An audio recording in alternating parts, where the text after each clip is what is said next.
আসসালামু আলাইকুম। আশা করি আপনারা সবাই ভালো আছেন। আলহামদুলিল্লাহ আমিও ভালো আছি। আজকে আমি আপনাদের সাথে গরুর মাংসের মেজবানি রান্নাটা শেয়ার করব।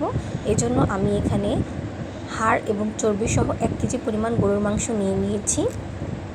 আর এখানে আমি একটি গরুর মাংসের মেজবানি মশলা, 1 কাপ পরিমাণ পেঁয়াজ কুচি, 8 থেকে 10টি কাঁচামরিচ এবং 3 চা চামচ পরিমাণ গুঁড়ো দুধ নিয়ে নিয়েছি। এই মেজবানি মাংসের মশলাটা আপনারা 1.5 থেকে 2 কেজি পরিমাণ গরুর মাংসের মধ্যেও ব্যবহার করতে পারেন।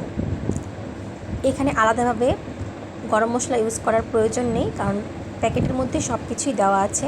এই প্যাকেটের মধ্যে সরিষার গুঁড়াও দেওয়া আছে।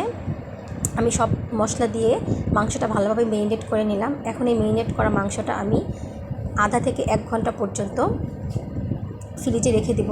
পরিমাণ মতো লবণ দিয়ে নিলাম। আপনারা আপনাদের স্বাদ মতো লবণ দিয়ে নেবেন। চুলায় আমি প্যান বসিয়ে সরিষার তেল দিয়ে দিয়েছি পরিমাণ মতো। আপনারা এটা সরিষার তেল দিয়েও রান্না করতে পারেন, আবার চাইলে সয়াবিন তেল দিয়েও রান্না করতে পারেন। আমি বাকি পেঁয়াজ কুচিগুলো দিয়ে দিয়েছি। এখন পেঁয়াজটা ভালোভাবে ভেজে লাল করে নিব।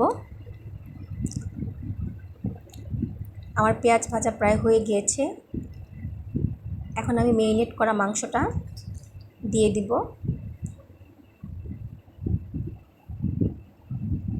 মাংসটাকে ভালোভাবে নেড়ে চেড়ে আমি কষিয়ে নিব।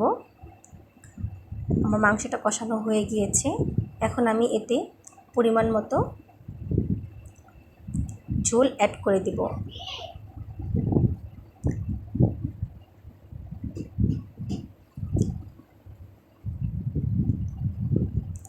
ঝোল অ্যাড করা হয়ে গিয়েছে।